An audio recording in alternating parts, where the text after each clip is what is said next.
selamat datang kembali di R Entertainment, selamat datang kembali di The Golden Cross Playlist. Seperti biasa hari ini kita akan melanjutkan review saham part yang ke-427.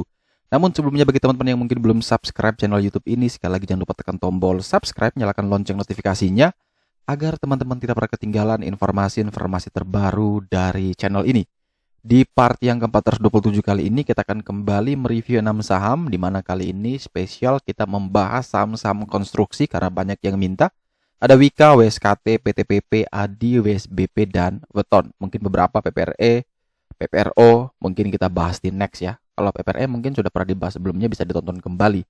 Nah, sebelum kita melanjutkan membahas prospek konstruksi di 2022, maka kita coba lihat beberapa berita yang sudah tayang di Desember kemarin dari viva.co.id. Di sini Jumat 10 Desember mengatakan potensi industri konstruksi 2022 yaitu dari proyek infrastruktur yang menjadi yang terbesar. Kemudian dari Ngopi Bareng, di sini juga mengatakan bahwa tahun 2022 peluang bisnis di sektor konstruksi ini menjanjikan.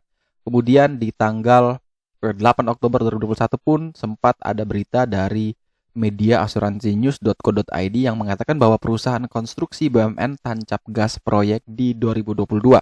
Dan yang terakhir dari investor.id di tanggal 1 Desember kalau tidak salah ini mengatakan bahwa 2022 momentum tingkatkan peluang di pasar konstruksi Indonesia. Jadi sejumlah perusahaan yang bergerak di sektor infrastruktur ini boleh bernafas lega, di mana di tahun depan atau tahun ini 2022 pemerintah akan mulai mengejar proyek-proyek yang telah tertinggal di tahun-tahun sebelumnya dari 2020, 2021 yang terhambat karena pandemi COVID-19. Jadi anggaran infrastruktur yang seharusnya dialokasikan memang untuk infrastruktur di tahun 2020, 2021 itu dipindah poskan lebih banyak untuk mengatasi COVID-19 baik dari sisi ekonominya maupun dari sisi kesehatannya. Jadi alokasi itu yang membuat proyek-proyek konstruksi ini tidak berjalan sesuai dengan roadmap awalnya.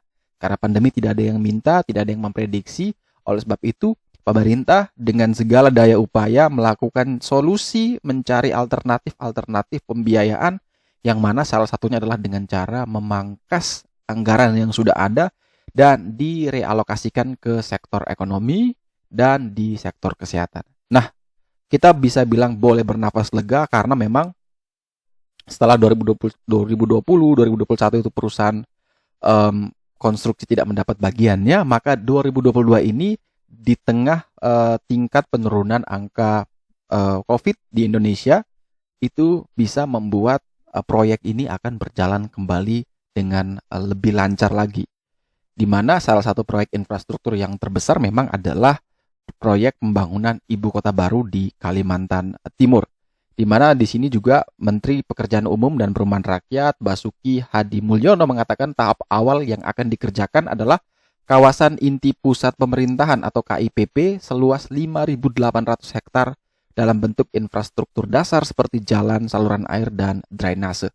Di mana di sini juga kita informasikan bahwa jumlah BUMN yang turut andil itu ada beberapa ya, yaitu Wijaya Karya, Adikarya, ada PTPP, ada Waskita, yang mana memang sebelumnya telah mengalami keterpurukan di tahun-tahun sebelumnya. Kalau teman-teman lihat laporan keuangannya ya, kalau teman-teman perhatikan betul laporan keuangan dari perusahaan-perusahaan konstruksi di tahun 2020 itu hancur, 2021 kemudian awal masih hancur, setelah itu dia mulai membaik lagi dan lebih baik lagi semoga di tahun 2022-nya. Kemudian bisa dikatakan bahwa menurut informasi dari Ngopi Bareng tadi bahwa sektor konstruksi ya ini di tahun 2022 nanti ada perkiraan ya, ada proyek-proyek yang bernilai 270 triliun, di mana perkiraan dari BKPM sekitar 14,6 triliun dan dari IKN itu 0,5 triliun, sehingga nilai total konstruksi pada tahun 2022 itu adalah sebesar 896,9 triliun, yang mana ini dikatakan di webinar Construction Outlook 2022 yang diselenggarakan oleh Kosigatra Jatim. Jadi dari anggaran pemerintah sendiri, APBN itu untuk sektor ini proyek-proyek pemerintah di infrastruktur itu sekitar 420 triliun.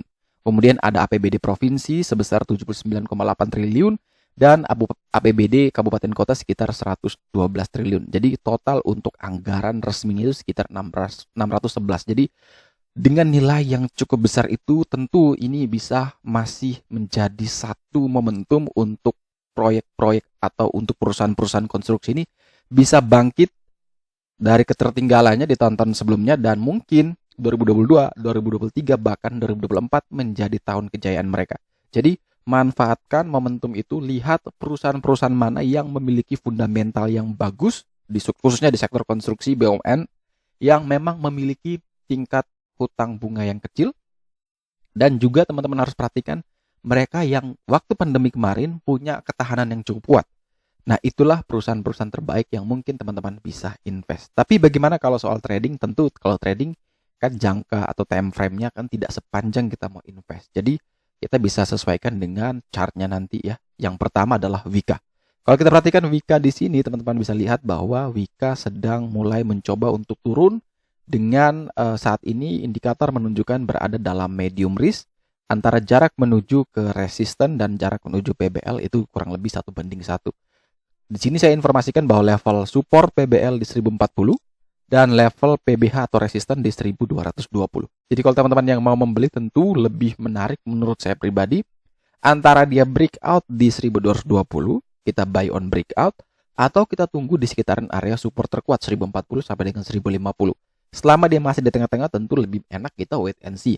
Tapi ada sebagian orang juga memang dengan harga yang masih di tengah-tengah sini dia bisa lakukan yang namanya money management dengan pembelian bertahap. Jadi misalkan dia beli 20% dulu di harga sekarang. Ternyata ketika dia turun lagi mendekati 1040, 1050 dia bisa ambil 80% sisanya dari alokasi tradingnya. Atau ketika dia sudah bisa breakout ya tentu ini kita bisa langsung TP dengan 20%. Jadi ini strategi bagi orang-orang yang mungkin merasa takut ketinggalan kereta, tapi kalau ambil full juga takut ketika turun dia tidak sanggup untuk menghadapi resiko tersebut. Oleh sebab itu dia melakukan yang namanya money management, alokasi dana untuk trading. Ketika dia melakukan pembelian pertama masih berada di tengah-tengah seperti ini, kemudian ketika ternyata turun dia tambah. Jebol hari ini ya kita prepare cut loss, tapi setidaknya 80% modal kita itu ada di harga bawah dekat dengan support. Ataupun ketika ternyata dia malah terbang, kita tidak nol sama sekali. Karena kalau kita berharap tunggu di sini ternyata dia terbang, itu kan kita zonk. Setidaknya kita masih dapat 20% dari modal yang ingin kita tradingkan. Jadi mau dia naik, mau dia turun, kita tetap cuan. Tapi kalau teman-teman merasa bahwa saya tidak suka dengan tipe seperti itu, saya mau langsung all in, ya tidak masalah. Menunggu breakout atau tunggu di support terkuat. Nah ini kalau kita perhatikan di sini, secara broker summary, volume untuk Wika ini bagus. Secara struktur untuk Wika juga terlihat menarik. Next kita punya saham WSKT, di mana saham Waskita Karya ini ditutup minus 1,56% di harga 635. Kalau kita perhatikan PBL-nya di 648 di sini, jebol PBL-nya, yang mana artinya ini tidak bagus untuk Waskita, padahal Waskita saat ini sedang right issue di harga 620. Tapi kenapa harganya ini dekat sekali dengan harga right issue-nya? Dan ini yang cukup rawan ya, mau tebus salah, mau nggak tebus salah. Kalau teman-teman punya di harga katakan di 1.500, kemudian di 1.300, tentu ini tidak jauh berbeda ya. Mau tebus juga harganya dekat dengan 635, nanti kalau setelah tebus di 620 dia dibanting ke 600 kan lebih enak langsung beli di market ya. Jadi ini serba salah memang teman-teman, jadi disesuaikan saja, dikondisikan saja, tapi memang momentum average down itu diperlukan buat teman-teman yang mungkin nyangkutnya sudah di pucuk di atas ya, karena mengingat tadi prospek konstruksi infrastruktur kita masih ada, masih berlanjut. Hanya memang balik lagi nih, apakah Waskita ini bisa menjadi pilihan untuk teman-teman investasi atau tidak? Karena yang pertama Waskita memiliki tingkat hutang yang cukup tinggi, hutang berbunganya cukup tinggi, sehingga ini memberatkan bottom line dari Waskita sendiri. Nah, salah satu langkah yang sudah dilakukan memang adalah penjualan atau divestasi ruas tol, kemudian juga sekarang sedang melaksanakan right issue. Nah, ini dana-dana segar yang didapatkan akan digunakan untuk restrukturisasi agar keuangan Waskita ini bisa jauh lebih sehat lagi. Nah, dengan demikian bisa diharapkan ketika momentum itu datang, ketika proyek-proyek strategis itu datang ke Waskita, tentunya mereka sudah siap secara permodalan. Mereka siap terima proyeknya, mereka siap jalankan proyeknya tanpa harus terbebani oleh utang-utang tersebut. Jadi Waskita memang salah satu perusahaan BUMN konstruksi yang cukup disoroti karena tingkat utang yang cukup tinggi dibandingkan yang lainnya. Yang lain masih cukup sehat, tapi Waskita memang cukup rawan untuk di sisi likuiditasnya. Jadi ini yang sekarang mereka jadi PR, mereka disuntik modal negara, mereka disuntik dari right issue, mereka dapat dana segera dari investasi. Inilah yang menjadi jalan keluar. Semoga Waskita bisa bangkit lagi menjadi salah satu BUMN karya yang memiliki kekuatan yang luar biasa di sektor ini. Jadi kalau teman-teman kalau trading ya naik di atas 648, teman-teman boleh pertimbangkan beli. Selama masih berada di bawah 648, lebih baik teman-teman wait and see terlebih dahulu. Next kita punya saham PTPP, di mana saham PP Persero ditutup di level 990 atau minus 1,5% di perdagangan kemarin. Kalau kita perhatikan bahwa PTPP sendiri juga sedang berada dalam zona yang dekat dengan PBL. PBL di 970, closing di 990, artinya cuma 20 poin. Dia akan menyentuh level support terkuat. Dan semoga level ini tidak jebol ya. Ini kalau dia bisa sentuh kembali, maka itu sudah uji untuk kesekian kalinya. Dan mungkin reboundnya bisa tinggi ya, bisa sampai di 1320. Ini kalau memang dia bisa kuat bertahan di 970, kemudian dia bisa breakout di 1120, maka potensi ke 1320 itu terbuka lebar sekali. Jadi kalau teman-teman yang ingin membeli PTPP, pertama pastikan dulu dia kuat bertahan di 970. Kalau memang masih kuat dan bertahan, maka bisa pertimbangkan untuk entry buy 970 sampai dengan 990 dengan target kenaikan ke 1120 sampai dengan 1320. Batasi cut loss di bawah 950, bisa di 940, 945, 950 juga boleh. Disesuaikan dengan preferensi resiko masing-masing. Akan tetapi kalau misalkan teman-teman lihat opening, besok langsung dibanting di bawah 970, lebih baik kita jangan beli. Karena rules pertama kita, aturan pertama kita adalah kita beli kalau memang dia masih bisa bertahan sama dengan 970. Kalau kita lihat dari sisi broker summary secara volume, structure untuk PTPP ini mulai terlihat menarik. Next kita punya saham ADI, ya, ADI Karya, di mana saham ini ditutup minus 1,65% di harga 895. Kalau teman-teman perhatikan juga saham ADI dekat dengan support terkuatnya di 880. Indikator sudah menunjukkan ini low risk ya. Ketika dia tidak mampu bertahan di 880, maka ketika kita cut loss, jaraknya tidak terlalu jauh dibandingkan potensi upside, potensi reward yang akan kita dapatkan sampai 1075. Jadi kalau teman-teman yang mau membeli ADI, maka perhatikan betul aturan pentingnya, rules pentingnya adalah kalau dia bisa bertahan dulu sama dengan 880. Jadi minimal 880, di atas itu boleh dipertimbangkan untuk entry. 880, 890 boleh dijadikan area buy. Cut loss di 850, 840 atau disesuaikan dengan preferensi masing-masing. Dengan target kenaikan target jauh ke 1075 sampai 1175. Sekali lagi, kalau misalkan dia ternyata opening langsung dibanting di bawah 880, tentu rules pertama tadi tidak bisa terpenuhi. Artinya kita tidak perlu beli, kita hanya wait and see. Tapi kalau setelah dia turun di bawah 880, kemudian dia bisa naik lagi setelah itu, maka tentu rulesnya terpenuhi lagi. Silahkan buy on breakout lagi. Jadi kuncinya adalah di rules tadi. Kalau dia bisa kuat dan bertahan minimal sama dengan atau di atas 880, boleh dipertimbangkan entry. Entry-nya seperti apa? Tadi range buy-nya sudah kita informasikan.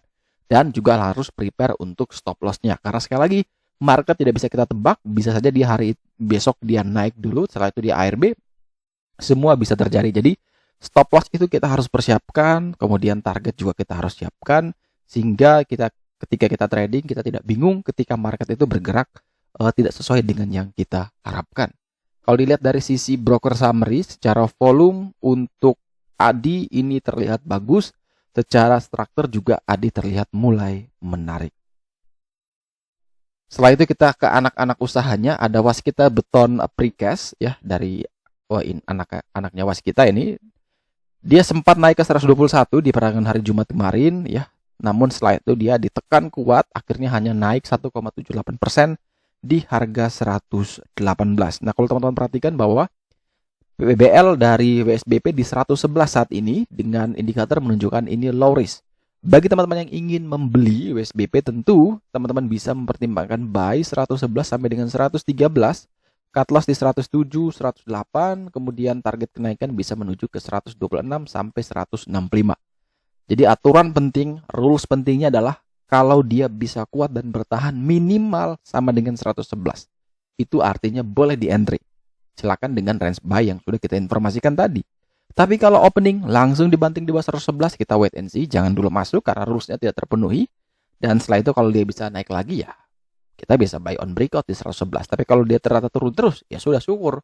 Kita sudah mengambil keputusan yang tepat. Tapi bagaimana kalau misalkan ternyata dia opening kuat bertahan di 111, kita entry buy. Ternyata dia malah turun. Ya sudah, kita sudah punya kan stop loss areanya 107, 108 atau bisa diatur sesuai dengan preferensi masing-masing. Nah, itu bisa dijadikan sebagai kita titik untuk ya udah, kita cut loss. Karena market tidak bisa kita tebak sekali lagi. Jadi kalau memang dia ternyata turun dulu, ya sudah, kita cut loss dulu, nanti kita akan beli lagi kalau memang dia bisa naik lagi di atas 111. Tapi ternyata kalau misalkan dia turun 107, kita cut loss katakan, terus dia ke 95, 90, bahkan ke 80, kan syukur. Kerugian kita tuh sudah terbatasi di level 107, 108. Beda cerita kalau misalkan kita tidak cut loss, kemudian dia sampai ke 80, ya itu kan kita nyesel banget. Kita tidak cut loss di awal, tapi sudah terlanjur dalam. Tapi kan setiap manusia pasti selalu menginginkan ketika tidak cut loss itu sahamnya malah naik. Takutnya ketika cut loss sahamnya malah terbang. Nah, itu yang harusnya diperbaiki. Di market sekali lagi tidak ada yang bisa kita prediksi. Kalau memang waktunya sudah kena stop loss, disiplin dengan stop loss tersebut, kita bisa entry lagi, re-entry ulang kalau memang dia bisa kuat naik. Tapi kalau dia gagal tembus kan artinya apa? Artinya demand-nya lemah tapi yang ingin jual itu tinggi. Ya, berarti potensi penurunan itu cukup dalam sekali nantinya. Jadi lebih baik kita batasi di awal daripada kita nyesal kemudian. Kemudian kalau kita lihat dari sisi broker summary, untuk USBP secara volume ini menarik sekali. Untuk USBP secara volume ini menarik sekali. Secara struktur juga ini terlihat menarik. Next kita punya saham Weton. Sekaligus ini adalah saham terakhir yang akan kita review di part yang ke 427 hari ini adalah saham Wijaya Karya Beton. Di mana saham Wijaya Karya Beton ini ditutup di 246 atau minus 1,61%, di mana kalau teman-teman perhatikan bahwa 246 ini merupakan area support terkuat ya, closing tepat di support terkuatnya, yang mana artinya jelas indikatornya pasti low risk. Kalau teman-teman yang ingin membeli, kata kunci atau rules utamanya adalah wajib bisa mempertahankan 246. Kalau bisa kuat dan bertahan di 246, tentu teman-teman bisa pertimbangkan entry buy. 246 sampai dengan 250 boleh dipertimbangkan entry. Cut loss di bawah 240 dengan target kenaikan menuju ke 288 sampai ke 292. Kalau opening langsung dibanting di bawah 246, jangan masuk. Tapi kalau bisa kuat dan bertahan di 246, silakan beli. Jadi disesuaikan dengan kondisi market esoknya. Kalau dilihat dari sisi broker summary, secara volume untuk Weton masih terlihat menarik, tapi secara struktur ini terlihat belum menarik. Oke, sekian dulu review saham part yang ke-427 hari ini. Terima kasih banyak teman-teman yang telah setia menonton. Sekali lagi jangan lupa like, comment, dan subscribe agar selalu mendapatkan update dari channel YouTube ini. Semoga informasi kali ini dapat membantu dan sampai jumpa di video selanjutnya.